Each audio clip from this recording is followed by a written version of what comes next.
Hello everyone, welcome back to my YouTube channel. आज का हमारा मोस्ट इम्पॉर्टेंट टॉपिक है रासायनिक अभिक्रिया के प्रकार। और हम दो प्रकार के बारे में आज हम कवर करेंगे। पहला प्रकार एकल विस्थापन अभिक्रिया और दूसरा हम देखेंगे उभय विस्थापन अभिक्रिया, जिसका दूसरा नाम द्विविस्थापन अभिक्रिया है। मैंने पिछले वीडियो में दो अभिक्रिया जो बोर्ड एग्जाम में दोनों कई बार पूछा हुआ सवाल है, एक संयोजन अभिक्रिया और एक वियोजन अभिक्रिया, दोनों के बारे में हम लोग पढ़ चुके हैं। आज का हमारा जो टॉपिक है वो हमारा तीसरी अभिक्रिया है और ये तीसरी अभिक्रिया का नाम है एकल विस्थापन अभिक्रिया। अब सवाल उठता है कि एकल विस्थापन अभिक्रिया होती क्या है? क्या ये एकल विस्थापन अभिक्रिया बोर्ड एग्जाम में पूछा हुआ सवाल है? तो हाँ, ये 2 मार्क्स में पूछा हुआ सवाल है और ये कई बार पूछा हुआ सवाल है, इसलिए हमारा मोस्ट इंपॉर्टेंट है। एकल विस्थापन अभिक्रिया को हम लोग कहते हैं सिंगल डिस्प्लेसमेंट रिएक्शन। सिंगल मतलब होता है एकल, डिस्प्लेसमेंट मतलब विस्थापन, और रिएक्शन को हिंदी में कहते हैं अभिक्रिया। तो ये हुआ हमारा इंग्लिश में भी सिंगल डिस्प्लेसमेंट रिएक्शन। इसमें होगा क्या? इसमें होगा ये कि यहाँ पे दो सब्सटेंस या फिर दो से यहाँ पे एक कंपाउंड होगा और इस कंपाउंड में से कोई अगला बंदा आएगा, इसमें से किसी एक परमाणु या दो परमाणुओं को या फिर दो से अधिक परमाणुओं को विस्थापित कर देगा। तो यहाँ पे होती क्या है ये हम लोग समझते हैं। एकल विस्थापन अभिक्रिया कहता है वैसी रासायनिक अभिक्रिया जिसमें किसी यौगिक में उपस्थित परमाणु या परमाणुओं के समूह को किसी दूसरे परमाणुओं द्वारा विस्थापित कर दिया जाता हो। विस्थापित का मतलब हटा दिया जाता हो, निकाल दिया जाता हो, रिमूव कर दिया जाता हो, अलग कर दिया जाता हो।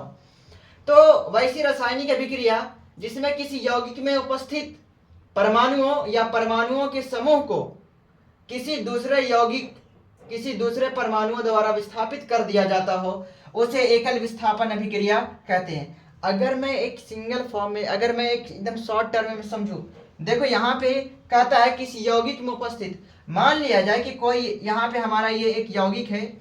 इस यौगिक में मान लेते हैं कि यौगिक बनता है कम से कम 2 डिफरेंट एलिमेंट के एटम से। तो यहाँ पे मान लिया जाए कि ए और बी, यहाँ पे चलो मान लेते हैं बी और सी, यहाँ पे दो डिफरेंट एलिमेंट है और ये एक हमारा यौगिक है। इस यौगिक में बी एक एलिमेंट का परमाणु है और सी भी एक एलिमेंट का परमाणु है। ये बोलता है कि इसके यौगिक में से किसी परमाणु या परमाणुओं के समूह को विस्थापित कर दिया जाता है किसी दूसरे परमाणु द्वारा। मान लिया जाए ये ए बंदा आया, ये ए बंदा बी को साइड कर दिया, ए आया बी को भगा दिया और ये खुद सी के साथ बैठ गया। मतलब ये हुआ कि जब ये आपस में अभिक्रिया हुई, ए बी को भगा दिया, तो बी फाइनली हमारा प्रोडक्ट में इस तरह से निकल जाता है। अब बचा सी और ए। अब ये जो ए है अब बी के स्थान पर बैठ जाता है, फाइनली हमारा बना ए और सी।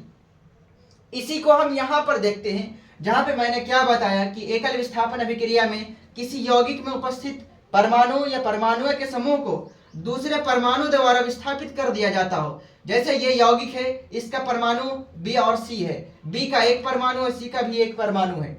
यहाँ पे ए जो है बी को विस्थापित कर देता है। विस्थापित करने के बाद जो बी है और फाइनली इस तरह से बी निकल जाता है। विस्थापित मतलब ए जो है उसकी पावर जो है बी से ज्यादा है। फॉर एग्जाम्पल, अगर एक नॉर्मल इंसान और एक मजबूत इंसान में देखें, मान लिया जाए कि मजबूत इंसान, मान लीजिए ए और बी है, ये आपस में दोस्ती था और यहाँ पे सी बंदा आया, एरा में से ए को मार के भगा दिया, बिकॉज ये हमारा वीक है। वीक होने के कारण, कमजोर होने के कारण एकदम पतला दुबला एकदम वीक है। अब पतला दुबला से इससे मतलब तो होता नहीं है कि वीक है, पर कभी कभी पतला दुबला भी पावरफुल हो जाता है। लेकिन यहाँ पर ध्यान देना कि ये दोनों में से ये जो ए था जो बी के साथ रह रहा था, ए वीक था। जहाँ पे जो सी आया, सी इसको ए को भगा दिया, जिसके कारण अब सी बी के साथ रहने लगा। अब यहाँ पे उसी तरह से ए की पावर बी की पावर से ज्यादा होने के कारण ए जो है बी को भगा देता है, रिप्लेस कर देता है, विस्थापन कर देता है, बी निकल गया। अब बचा कौन? ए और सी। फाइनली ए और सी इस तरह से बन जाता है। ठीक है। अब जैसे में कुछ रिएक्शन को हम लोग दिखाई तो समझने के, अंडरस्टैंडिंग के फॉर्म में लिखे थे हम। अब यहाँ पे ये जो हमारा एग्जाम्पल आता है, सवाल पूछता है बोर्ड एग्जाम में, एकल विस्थापन अभिक्रिया क्या है और उदाहरण सहित लिखे। एकल विस्थापन अभिक्रिया क्या है, उदाहरण सहित लिखे। और ये 2 मार्क्स में सवाल पूछा जाता है। इसे हम मिटा देते हैं। देखो नीचे वाला जो एग्जाम्पल है मैंने जिस तरह से बताया उसी तरह से करना है, ठीक है। यहां पर ध्यान देना, अब यहां पर देखो ए में कौन है हमारा सोडियम है, बी में कौन है हमारा हाइड्रोजन है, सी में कौन है क्लोरीन है। अब यहाँ पे होता कि ये है कि सोडियम की जो पावर है हाइड्रोजन की पावर से ज्यादा होता है, मतलब कि धातु की इस सोडियम की क्रियाशीलता हाइड्रोजन की क्रियाशीलता से ज्यादा होता है। तो सोडियम क्या करता है, हाइड्रोजन को रिप्लेस कर देता है, तो हाइड्रोजन जो है वो निकल जाता है। और ध्यान रखना ये हाइड्रोजन H2 में निकलता है बिकॉज ये गैस होता है, ठीक है, और ये डबल फॉर्म में रहता है हाइड्रोजन। तो ये H2 निकल गया, बचा कौन, अब सिर्फ Na बचा और Cl बचा। Na और Cl आपस में मिल जाता है और बना लेगा NaCl, इस तरह से। सेम इसी तरह से नीचे वाला में देखते हैं, नीचे वाला में देखो K और NaBr है। अब यहाँ पर ध्यान रखना कि K और Na में, मतलब K A में है हमारा और Na B में है। अब यहाँ पे मालूम है, इससे तो पता चल रहा है सर कि B निकल जाएगा हमारा और जो A है और C के साथ बैठ जाएगा। तो यहाँ पर ध्यान रखना K जो है, K की क्रियाशीलता K की पावर सोडियम की पावर से ज्यादा होता है, जिसके कारण सोडियम को बाहर निकाल देगा। अब बचा कौन, सोडियम निकल गया तो बचा कौन, सिर्फ K बचा और Br बचा। ये K और Br आपस में मिल जाता है और बना लेता है KBr, ठीक है, इस तरह से। अब किसी के मन में सवाल उठता होगा कि आपको कैसे मालूम कि ये जो सोडियम है ये पोटेशियम से कम पावरफुल है, या फिर कैसे मालूम ये सोडियम की पावर हाइड्रोजन की पावर से ज्यादा है, कैसे। तो ध्यान रखना कि धातुओं की क्रियाशीलता की श्रेणी होता है। तो यहाँ पर ध्यान रखना कि धातुओं की क्रियाशीलता में अगर हम बात करें, धातुओं की क्रियाशीलता ऐसे तो इसे हम आगे पढ़ेंगे अम्ल भस्म में या फिर धातु अधातु में भी। तो धातुओं की क्रियाशीलता, ध्यान रखना कि धातुओं में पावरफुल अगर हम बात करें तो सबसे ज्यादा पहला प्रायोरिटी आता है पोटेशियम का। पोटेशियम के बाद आता है सोडियम की पावर ज्यादा होता है, उसके बाद सोडियम से कम होता है कैल्शियम का, कैल्शियम के बाद होता है मैग्नीशियम का, उसके बाद होता है एल्यूमिनियम का, उसके बाद होता है जिंक का, उसके बाद होता है आयरन का, उसके बाद होता है प्लम्बम का, पीवी का, उसके बाद होता है हाइड्रोजन का, उसके बाद होता है कॉपर का, उसके बाद होता है पारा का, उसके बाद होता है एजी का, और इसके बाद होता है एयू का। यहाँ पर देखें अगर हम सबसे ज्यादा जो पावरफुल है, ये सभी में सबसे ज्यादा क्रियाशील है, सबसे ज्यादा जो रिएक्शन में जल्दी रिएक्ट कर जाता है वो है हमारा पोटेशियम। पोटेशियम से कम पावरफुल कौन है, सोडियम। सोडियम से कम कौन है, ये कैल्शियम। मतलब कि ऊपर से नीचे आएंगे हम तो हमारा जो क्रियाशीलता है वो घटेगा, अगर नीचे से ऊपर जाएंगे तो क्रियाशीलता बढ़ेगा। अगर मैं पूछूं कि पोटेशियम और सोडियम में सबसे पहले कौन रिएक्शन में ज्यादा जल्दी से रिएक्ट कर जाएगा, तो ध्यान रखना कौन होगा हमारा पोटेशियम। क्यों, क्योंकि पोटेशियम की जो क्रियाशीलता है पोटेशियम की पावर सोडियम की पावर से ज्यादा होता है। सेम इसी तरह से। तो यहाँ पर ध्यान रखना, मैंने अगला एग्जाम्पल दिखा रहा हूँ। देखो यहाँ पे मैग्नीशियम है और FeSO4 है। अब सवाल उठता है क्या ये मैग्नीशियम आयरन को भगा सकता है, आयरन को हटा सकता है। तो देखो यहाँ पे पोटेशियम और आयरन की अगर पोटेशियम की देखिए, पोटेशियम की पावर सबसे ऊपर है और आयरन देख रहे हैं नीचे है काफी, मतलब इसकी पावर बहुत कम है। तो पोटेशियम आयरन को इजिली रिमूव कर देगा। तो यहाँ पर ध्यान देना कि ये जो पोटेशियम कहाँ गया, नहीं यहाँ पर मैग्नीशियम था और Fe था, ठीक है, थोड़ा मैं ऊपर चल गया था। अब देखो मैग्नीशियम को भी देखें और Fe को देखें तो ऊपर से नीचे आने पर क्रियाशीलता जो है पावर घटता है। तो इससे पता चलता है कि मैग्नीशियम की पावर ज्यादा है और आयरन की पावर कम है, मतलब कि जो मैग्नीशियम है आयरन को हटा देगा। देखो यहाँ पे मैग्नीशियम है आयरन को हटा देगा, जब आयरन को हटाएगा तो ये आयरन इस तरह से निकल जाएगा Fe में। अब बचा कौन, मैग्नीशियम बचा सर और SO4 बचा। ये मैग्नीशियम और SO4 आपस में मिलकर बना देता है MgSO4। इसकी भी पावर +2, इसकी -2, दोनों चार्ज न्यूट्रल हो जाता है। उसके बाद है अगला एग्जाम्पल, और एग्जाम्पल की बात करें, अगर आप कॉपी पेन साथ में हो तो खुद से बनाओ वीडियो को रोक करके। तो यहाँ पर ध्यान देना, ये हमारा कॉपर है और ये हमारा सोडियम है। क्या ये रिएक्शन सही जाएगा हमारा, कैसे पता चलेगा। अगर ये सोडियम की पावर ज्यादा है कॉपर से तब ये रिएक्शन होगा। अगर यहाँ पे कॉपर सोडियम से ज्यादा पावरफुल हो जाता तो ये रिएक्शन आगे नहीं बढ़ेगा। तो देखो यहाँ पे सोडियम देखो ऊपर में है और कॉपर नीचे में है, तो इससे पता चला कि कॉपर की जो पावर है, क्रियाशीलता जो है वो कम है। किसके कंपेयर में? सोडियम की कंपेयर में। तो सोडियम की क्रियाशीलता ज़्यादा है जो कॉपर को हटा देगा। तो कॉपर को हटाएगा तो कॉपर इस तरह से निकल जाएगा Cu। CO निकल गया, बचा कौन? Na बचा और CO3 बचा। यहाँ पे हम डायरेक्ट पहले लिख देंगे NaCO3। ध्यान रखना, इसका पर चार्ज 1 होता है +1, इसका -2 होता है। यहाँ पे इसको कंपाउंड बनाने के लिए सिखाया जाता है कि इसकी पावर को, माइनस वाले पावर को प्लस वाले पावर के नीचे लिखो। तो यहाँ पे -2 था, लेकिन हम सिर्फ संख्या लेते हैं, इस पर आ जाएगा 2। अब यहाँ पर इसका 1 है तो पूरे CO3 पर जाएगा 1। अगर 1 में पूरे से मल्टीप्लाई हो तो कोई इफेक्ट नहीं पड़ेगा, क्योंकि 1 में किसी चीज़ से गुना किया जाए तो वो उतना ही होता है। तो यहाँ पर ये हमारा बन क्या जाएगा? Na2CO3। तो ये हमारा था एकल विस्थापन अभिक्रिया। ये क्या है एक बार फिर से रिपीट कर देते हैं। वैसी रासायनिक अभिक्रिया जिसमें किसी यौगिक में उपस्थित परमाणु या परमाणुओं के समूह को किसी दूसरे परमाणुओं द्वारा विस्थापित कर दिया जाता हो, उसे एकल विस्थापन अभिक्रिया कहते हैं। और ये इसका एग्जाम्पल इस तरह से, आप इसका स्क्रीनशॉट ले लें ताकि हम मिटाएं आगे।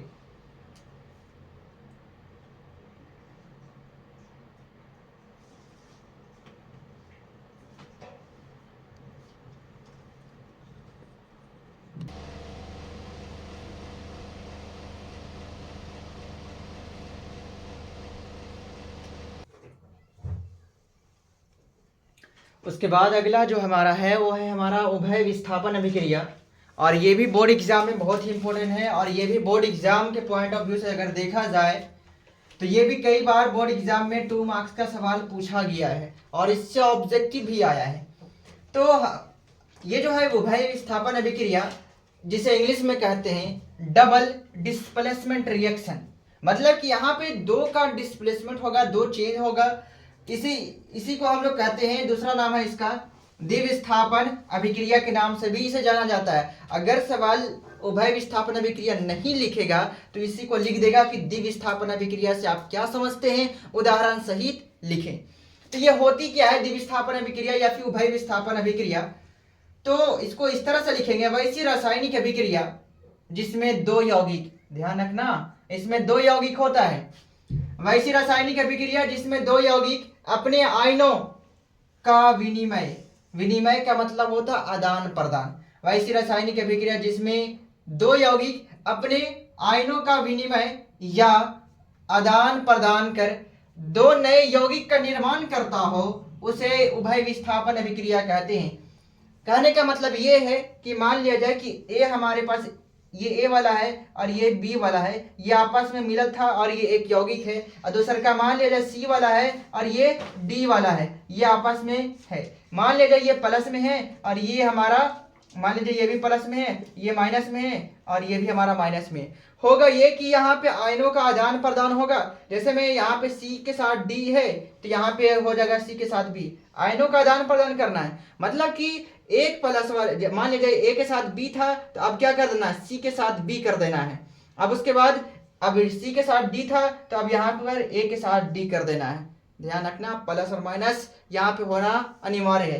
तो ध्यान रखना कि ये जो अभिक्रिया है जिसमें 2 यौगिक होता है और दोनों यौगिक अपने आयन को, प्लस और माइनस को, धन आयन और ऋण आयन को आदान प्रदान करता है एक दूसरे के साथ, और एक 2 नए यौगिक का निर्माण करता है, 2 नए यौगिक का निर्माण करता हो, उसे उभय विस्थापन अभिक्रिया कहते हैं। कहने का मतलब क्या है, देखो यहाँ पे XY है और ये AB है, ये 2 यौगिक है और आपस में अभिक्रिया किया है और बनाया क्या है, XB और AY।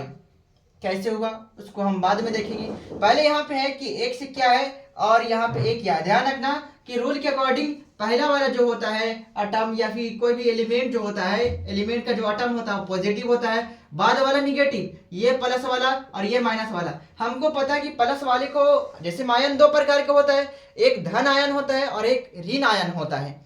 धन आयन मतलब पॉजिटिव वाला, प्लस वाला, ऋण आयन मतलब निगेटिव वाला। धन आयन को धन आयन बना दिए और ऋण आयन को ऋण आयन बना दिए।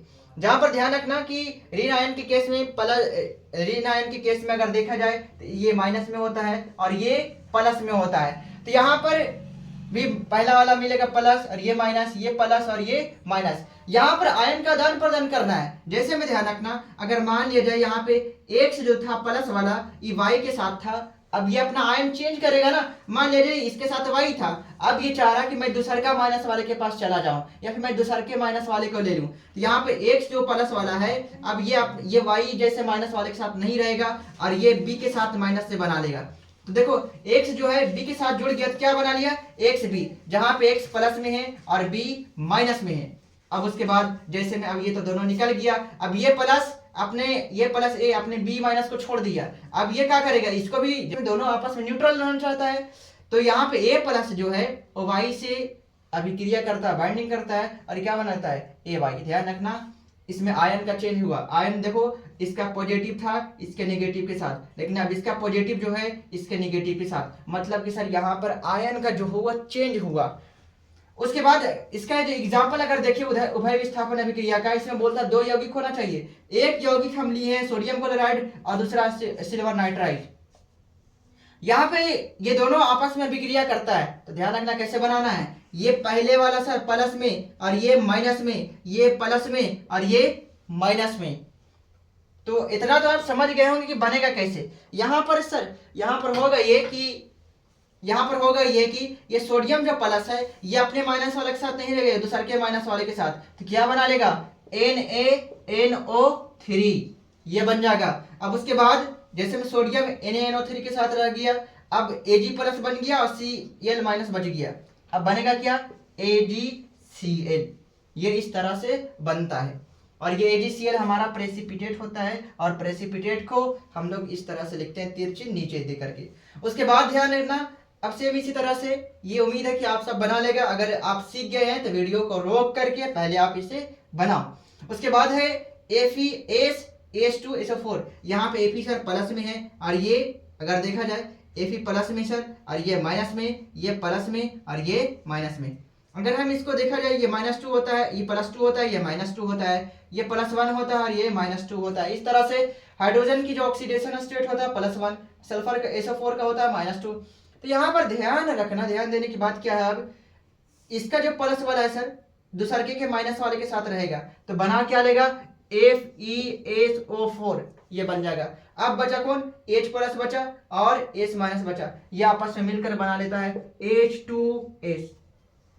फाइनली हमारा ये इस तरह से अभिक्रिया करके बनाता है, जहाँ पे Fe प्लस वाला आयन SO4 के माइनस वाले के साथ चला जाता है, यहाँ पे अपना S छोड़ देता है माइनस वाले को, मतलब कि यहाँ पे एक्सचेंज कर दिया। मतलब कि Fe के साथ सल्फर था, ये सल्फर क्या कर लिया, अपने आयन को बदल लिया, किसके साथ, SO4 के साथ। मतलब SO जैसे में सल्फर जो Fe था, Fe के पास सल्फर आयन था, ये जो Fe है अपने सल्फर आयन को बदलता है किसके साथ, हाइड्रोजन के साथ, और यहाँ पे हाइड्रोजन के पास कौन है, SO4 है। तो SO4 अब किसके पास आ गया, Fe के पास, बना क्या, FeSO4 ये वाला। बाकी आप ये तीसरा जो है ये आप खुद से करना, ये तुम्हारा है HW, ध्यान रखना। और ये काफी ज्यादा हमारा इंपॉर्टेंट रिएक्शन था जिसे हमने कवर किया। एक बार फिर हम इसे रिपीट कर देते हैं, उभय विस्थापन अभिक्रिया, जिसका दूसरा नाम द्विविस्थापन अभिक्रिया भी कहते हैं। तो ये होती क्या है, वैसी रासायनिक अभिक्रिया जिसमें 2 यौगिक अपने आयनों का विनिमय या आदान प्रदान कर 2 नए यौगिक का निर्माण करता हो, उसे उभय विस्थापन अभिक्रिया